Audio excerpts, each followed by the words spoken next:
Afternoon guys, welcome to Schino'S Kitchen. Now today's a very, very special event because I have a full-fat Italian sitting in the kitchen with me. This is Joe from Prestige Audio, and he has come down today to talk about the business and give us an insight into why Prestige Audio do the type of jobs that they do. So, how you doing, Joe? You all right? I'm good, thank you, and thank you for the invite. No, thanks for coming down. It's this whole incentive of getting dealers down to promote their businesses has become a really big thing for us. We put the Terrific Tuesday out yesterday about promoting business, and I have to say, you are a keen person that has come on and is happy to be on camera and talk about this. I came for the food. You come for that. I'm a bit nervous today actually because I cook for people, but I don't cook for Italians. So I'm doing a simple weekday sauce. So the idea being is that we're all busy. You know, lockdown has started to lift. We're all going to be on sites. We're all going to be doing meetings. So for you, instead of coming in, ordering a pizza, you've got the opportunity to cook something within 15-20 minutes, and it's a lovely dish. So we're going to do a nice simple tomato and basil pasta, and we're going to go through some little techniques of how to make it really special. Cool. Can I get you a coffee? Excited. Yes, please. I'll get a coffee. So tell us a little bit about Joe then. A little bit about Joe. Well, the trouble is, it's been so many years, it's too much to say. But my passion has always been audio. I love audio. I used to play drums when it was in a band, and I've always loved music. And through one way or another, I got into audio, got into car audio many moons ago, and 30 years now. And must be the garlic, mate, because you don't look. Yeah, and it just, the passion drives knowledge, you know, having a passion for something, you want to know more about it, you want to understand what's happening, and when you're designing when you've got an audio system in a car that needs to perform, you've got so many problems. The speakers are in the wrong place, you've got glass everywhere, you've got reflections everywhere, and it's just really hard to get it right, and the more you do it, the better you get at it. Yeah. And because you were pretty big in car audio, weren't you? Like the stuff you've done in the past, massive actually. Yeah, we had fun with it. Award winning. Yeah, I mean, you know, they used to be competitions where people would go along and get their car judged for the best install, the best sound, the loudest car. So you've got the more purist type client that wanted the best sound, and then you've got the chaps that just see how loud can you go, you know? Yeah, SPL competitions. Start breaking records on sound. Isn't there like volume. soundproofing competitions as well, like to contain that sound within the car? Not then. I'm not sure if there is now, and I've not been involved with car audio for quite a few years now. But yeah, it was just then the best install, the best sounding, and the loudest.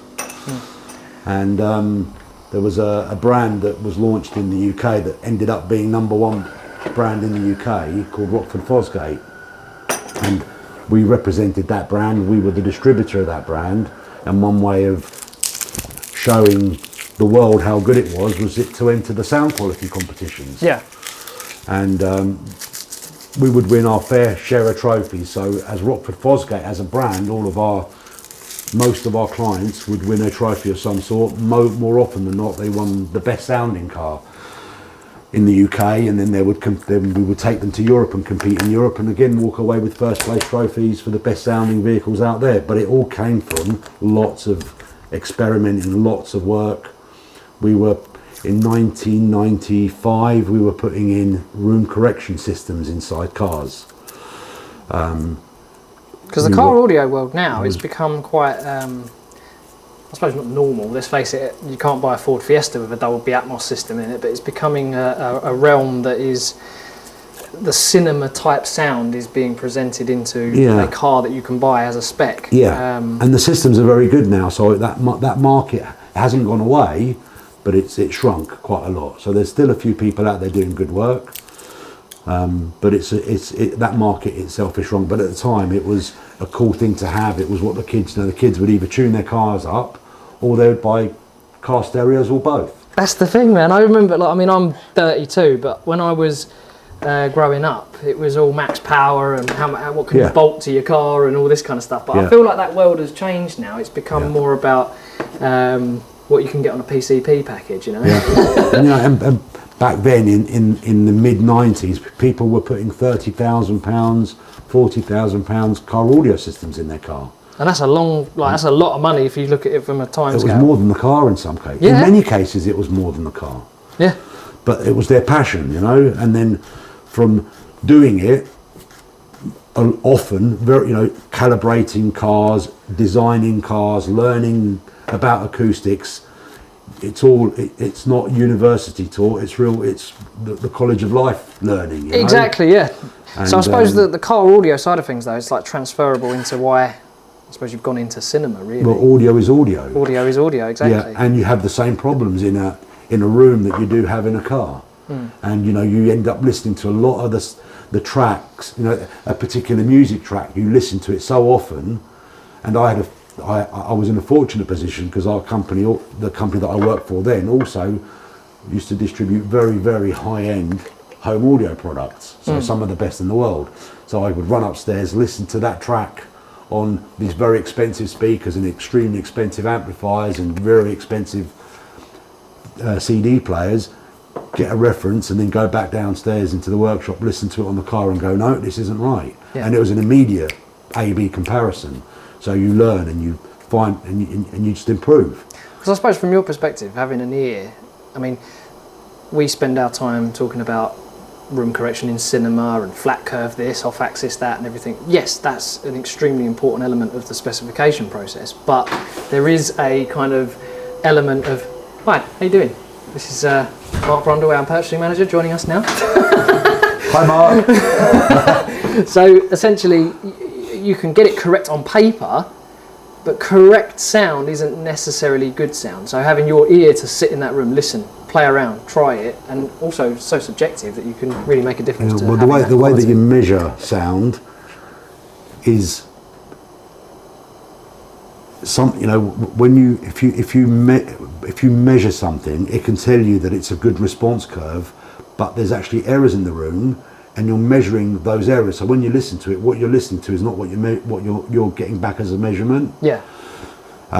So then you have to be able to listen and go, right, that there's something else going on here. But that you can only learn that through experience. And that experience then led me on to training other dealers in the UK how to design crossovers, how to design a speaker enclosure, how to tune an enclosure to a particular speaker, train people how to position speakers in a given car, and they're different depending on the car, on the center console, how the doors are, how the dashboard rolls behind.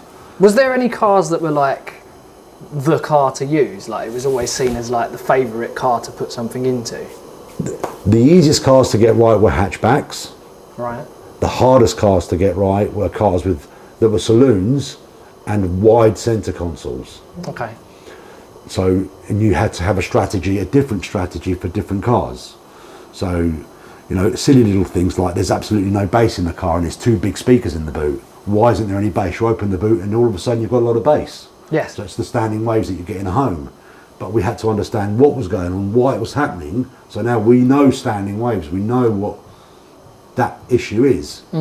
So there's a particular example that audio is audio. Yeah.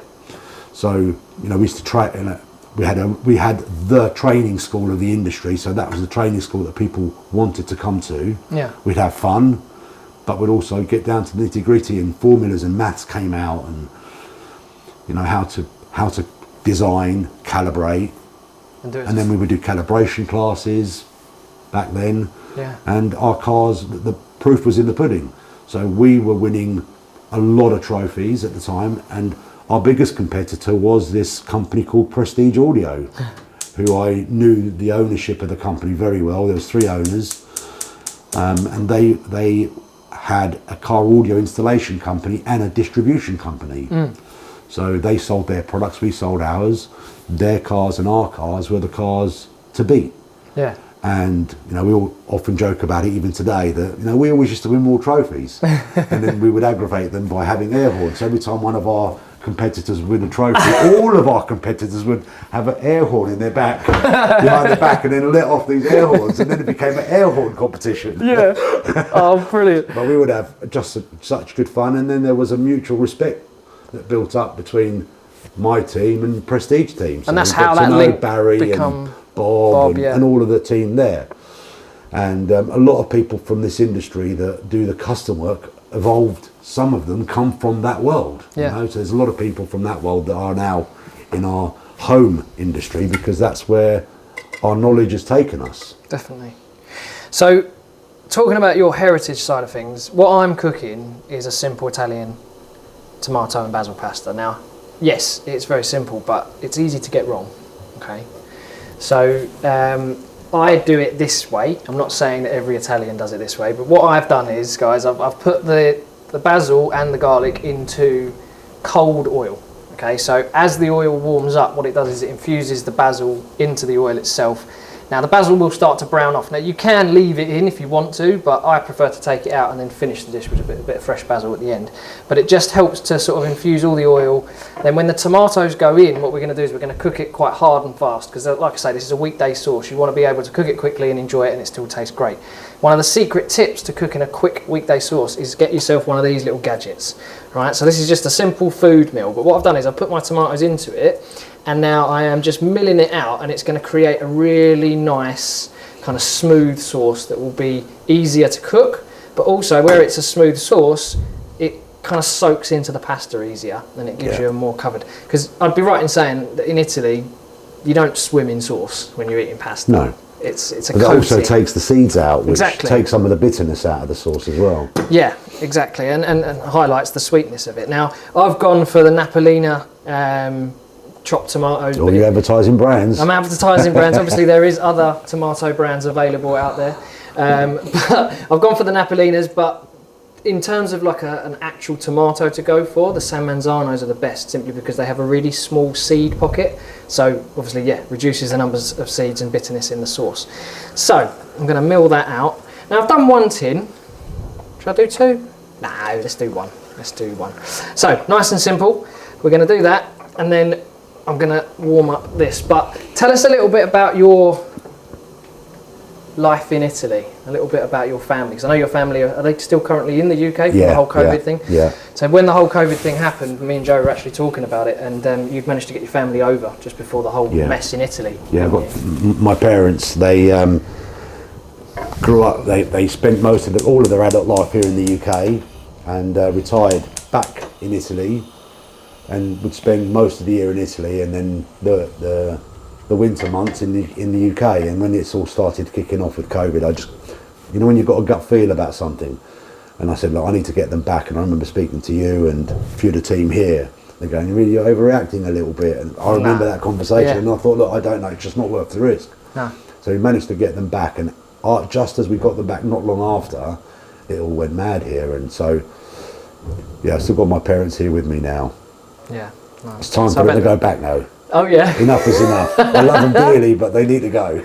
So my nan, when she used to cook in the kitchen, she had a great ability to make a massive mess. I mean, the smells that came out of the kitchen and the food that came out of the kitchen was incredible. Nonna, but she would literally destroy the kitchen. And my mum would come home from work and she'd be like, "What have you done in my kitchen? Is your mum the same? Is she taking over in the kitchen?" Yeah. Elbows, I'm in charge. Yeah. I mean, one of the sad things that we've got, I have to mention, is essentially we're using UK sourced food. Now there is a difference, isn't there? When you go to a proper Italian restaurant in the UK, like something like La Famiglia in King's Road, they've imported the salt, they've imported the oil. It's those individual components that go into these dishes are what make Italian food the speciality that it is. And that's where as well it links in with what we do in terms of cinema, is that it's all about having the right ingredients. But it's also about the method of putting it together to deliver that overall experience. And we've done quite a few jobs together, haven't we, with cinema? Yeah. And we've enjoyed doing it, from demonstration stage to full case study out there in the world. Yeah. So, Big Room's going to be good, isn't it?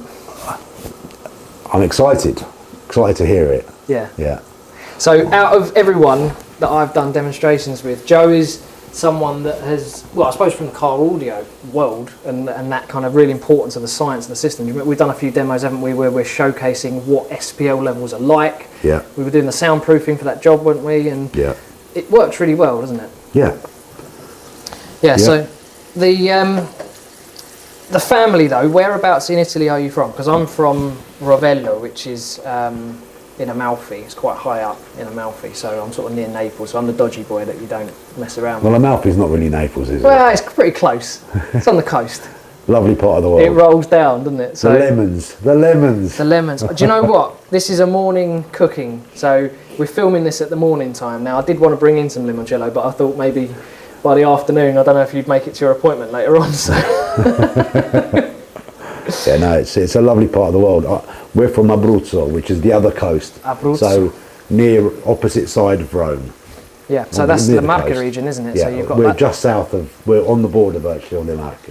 Because that was, so in the kind of imperial Roman times, they had a direct route from Rome to La Marche, because let's face it, La Marche is the real food sort of farming region of Italy. So having that direct route into Rome meant that the And food... salt. And salt, yeah.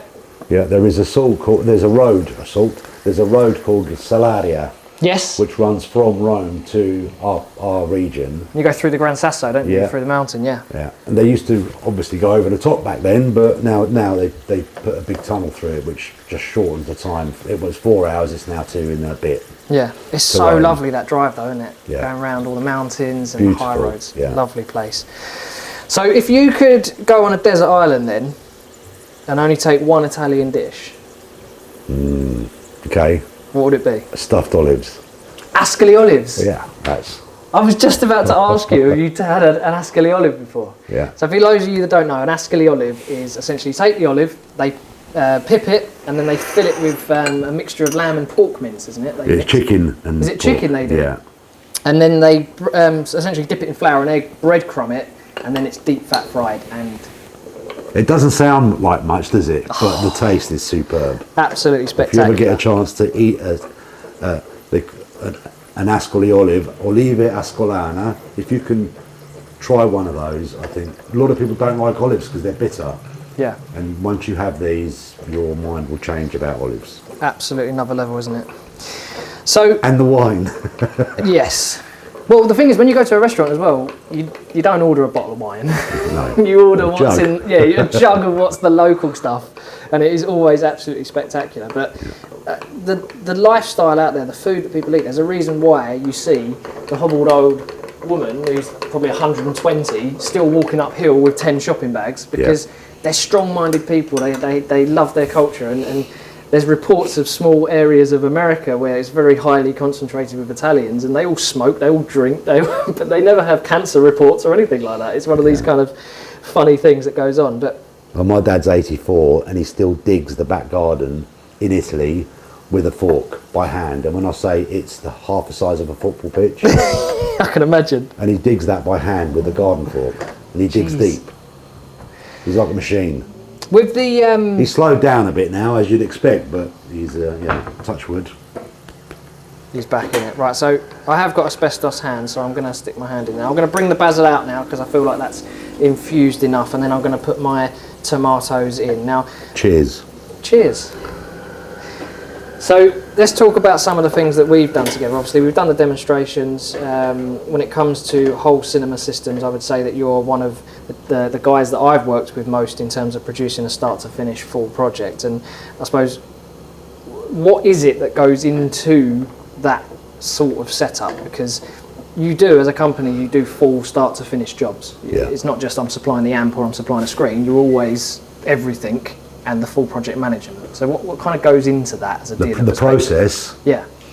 The first thing is obviously you meet the client, find out about their family, find out about the house that they're living in, find out what a lot of people say. I want a cinema. They've got a preconceived idea in their mind of a cinema maybe 10,000-15,000 pounds will deliver a really high-end cinema because they don't know, Yeah, exactly. And the first thing is really getting to know the family, and you can do that after a couple of visits. So, for example, we had our first meeting with a family last night. Husband and wife were there, their children were there, so we know that they've got young children, what they're likely to want out of a cinema room. Yeah. And then ask, understand what they want out of it. What do they want to achieve from that room? Yeah. Are they just going to watch movies, or do they want to watch sport? Do they want to do some gaming? What's their goal? I definitely agree with the questioning and finding out about them as a family, because it isn't just an off the spec sheet thing. Like, if you go into there and just keep saying, yeah, that's what we can do, yeah, that's what we can do. But then you find out that you specified a 235 screen and they're a massive sport family. You've just completely and utterly kind of gone against their preconceived. They don't need a wide screen as their priority is not a wide screen, you know. And people don't even understand what 235 or, you know, they don't understand any of that. They don't know. All they know is the black lines on the TV, top and bottom, when they watch a movie. That's what they know. Yeah. You know, and it's keeping that language to a language that they understand. Yeah, exactly. And so getting understanding of that, even questions of what sort of theme how are you going to decorate the rest of the house? Can we incorporate a common theme into the room as well? You know, start talking early about the design, the aesthetics of that room. And from the experience that we have, when people they want to buy a cinema, what's in their head, in most cases, not all, but in most cases, is that they're focused on what it looks like. Yeah, the aesthetics is really important. It's key. Yeah. So bring that in early. That shows that our expertise is there.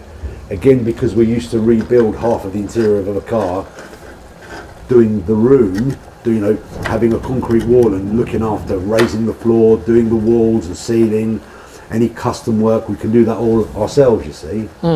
So we bring the design in early, and then the next step is to show them what different cinemas, how they perform. And what they can do. You've got a test drive. You've got to have a test drive. So here's a question. Someone calls a car showroom and say, how much is a car? Yeah. Salesman's going to go, what car? Yeah? Because the salesman wants to give the right car to the client. And there's a hatchback, there's a two-seater, there's a convertible, there's an estate, there's an off-road. They're all cars. They're all classified as cars, but the cinema's the same thing. It's such a broad subject. And we're lucky because we have the knowledge. We know what different things do. We've experienced it, but our clients haven't. So they need a demonstration. So you've got to demonstrate it, and from that demonstration, you'll find out there'll be, they can't even explain. This cinema doesn't do it for me. Okay, why? Yeah, I can't put words to it, but I know in my heart of heart. I don't feel it. Okay, how don't you feel it? Well, it's not an emotional experience. Okay, or you'll get, I can't feel it. In what way can't you feel it? I can't feel it on my chest. Okay, well that's a telltale sign that they want more bass. Bass, yeah.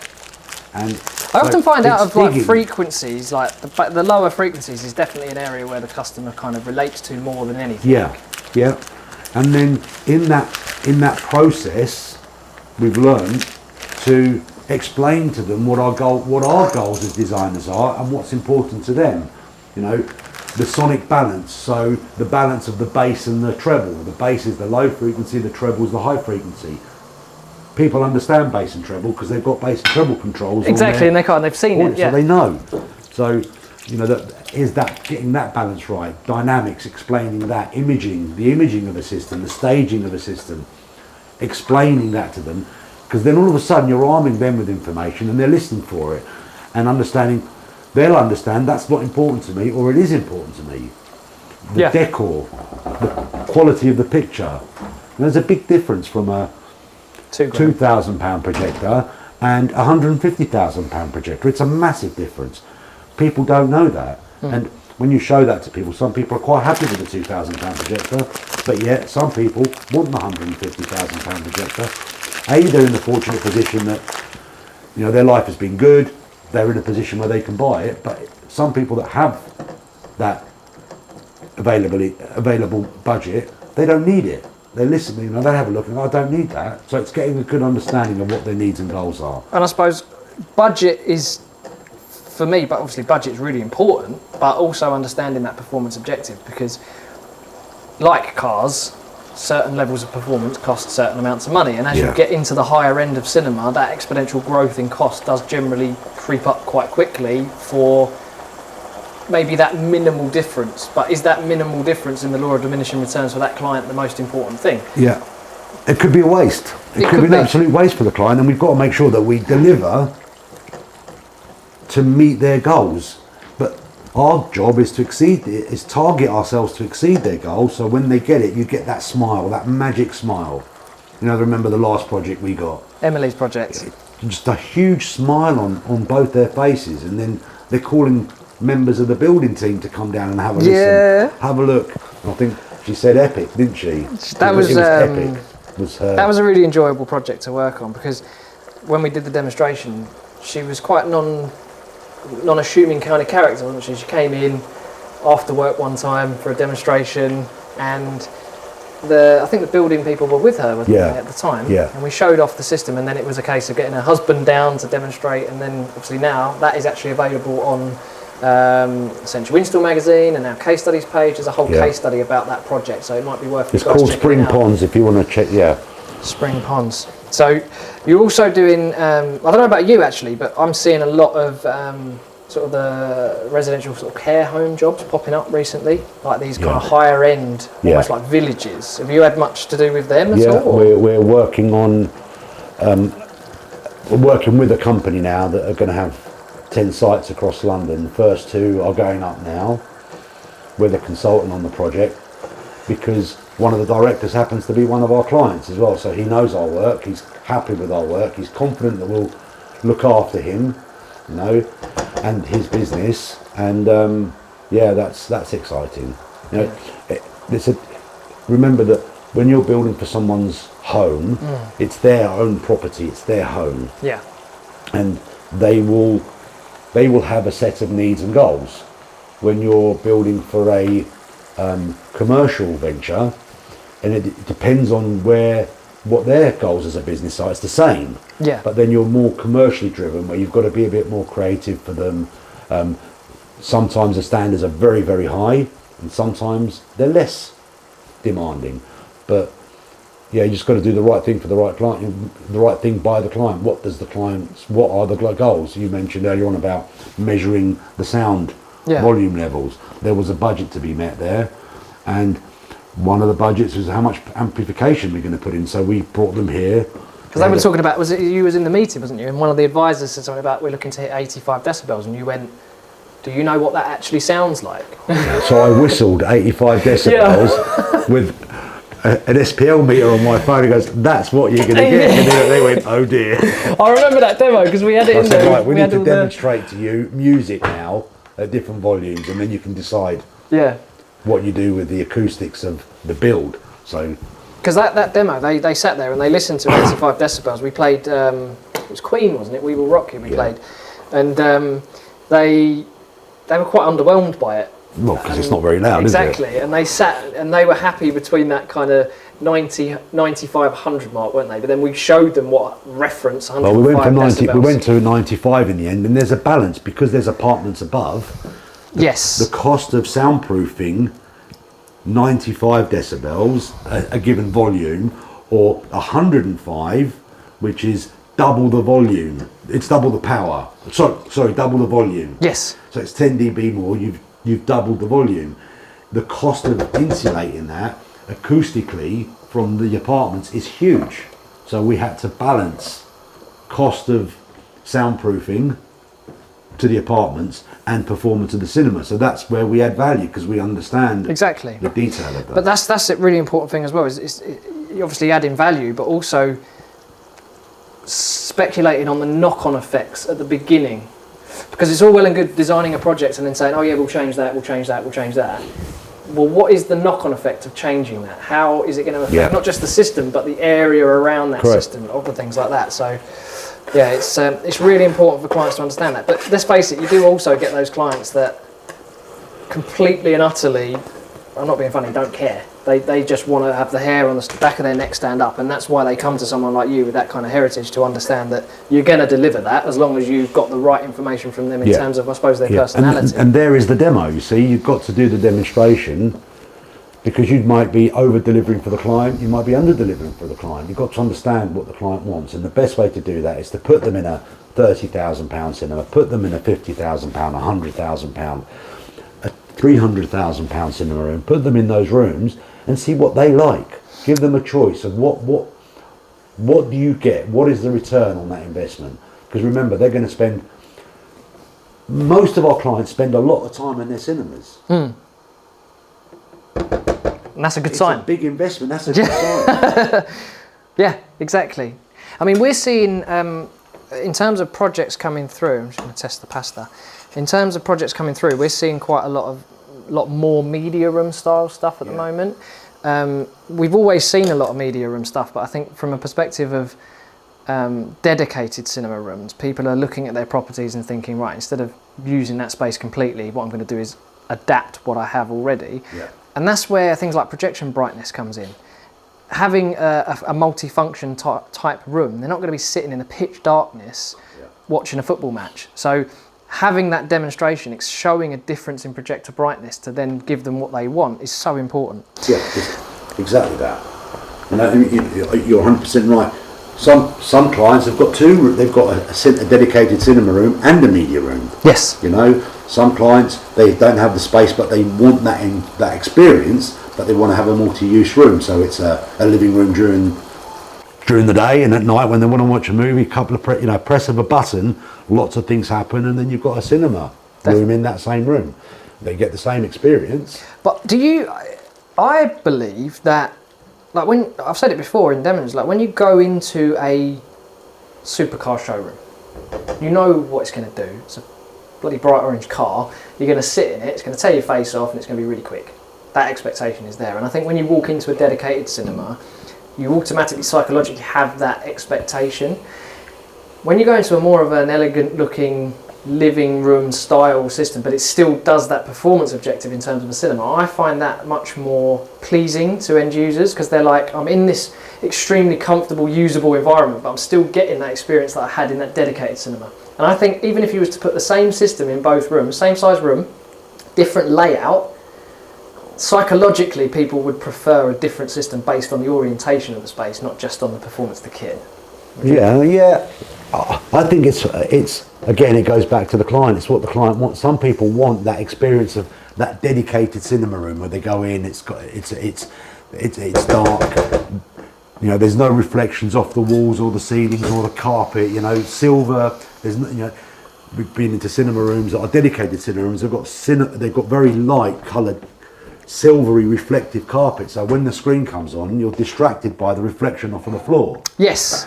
And when you don't get that, and it's all dark and there's very little reflections, you get engrossed into you're there. Yeah. You're much more involved. You know, it really is immersive. There's a lot. You know, immersive, it gets used a lot, and immersive is, in my opinion, when you're watching a movie and there's a bit of a shock and everybody jumps back in their seat. They're involved. Do you remember when we used to do the D-Box demo? You get a tear, you know, you get a tear from a client. We've had that where, you know, they're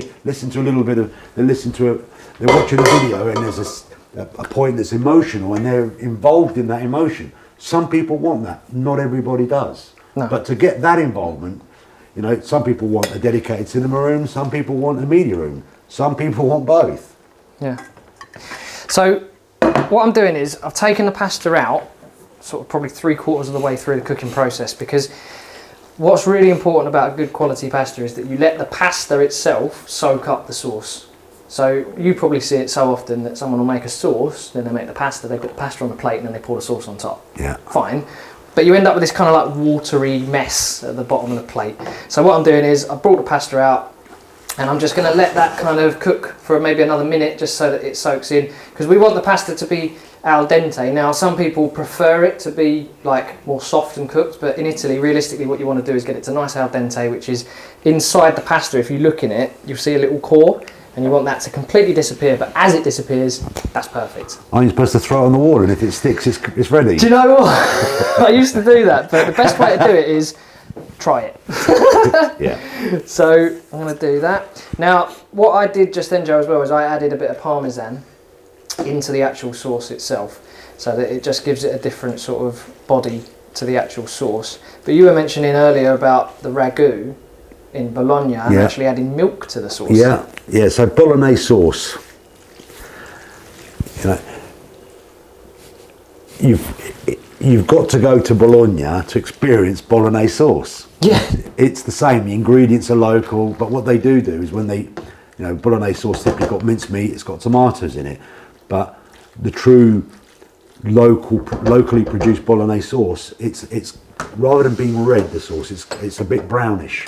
Yeah. And it's because they put milk in the sauce. It was a discovery to me, and it became, you know, when I found out, it was like once I found out, it was, yeah, everybody does it here. You know, never heard of it. Is it? It must be something to do with like the tenderizing of the meat, because obviously when you do like you can do like buttermilk chickens and things like that. Obviously you leave it soaking and it gives you that kind of nice tenderness to the meat. Yeah, possibly. All I can say, it tastes really good. You know, it's authentic. Yeah.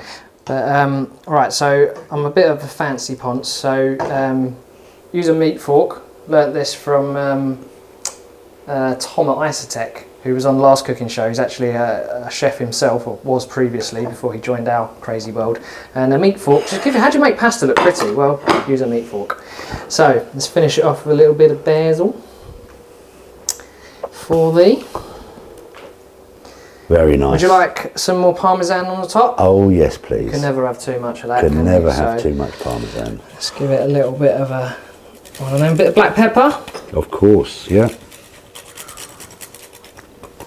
Do you like chilli? Yes. I normally have like a chilli oil afterwards, like put a bit of that on there.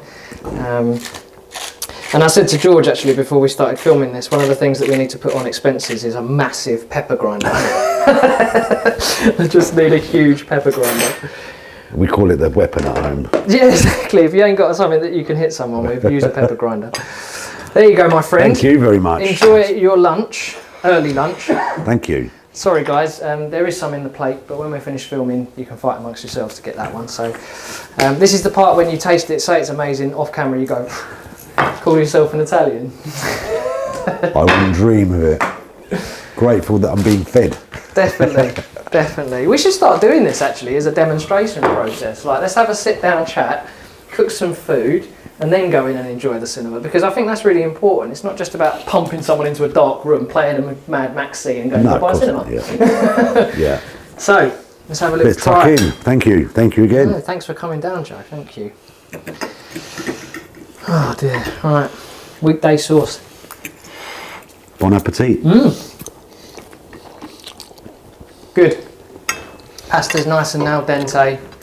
It's excellent. Thank you, Joe. So guys, Joe Carey, director, Prestige Audio, does it very well. Thank you.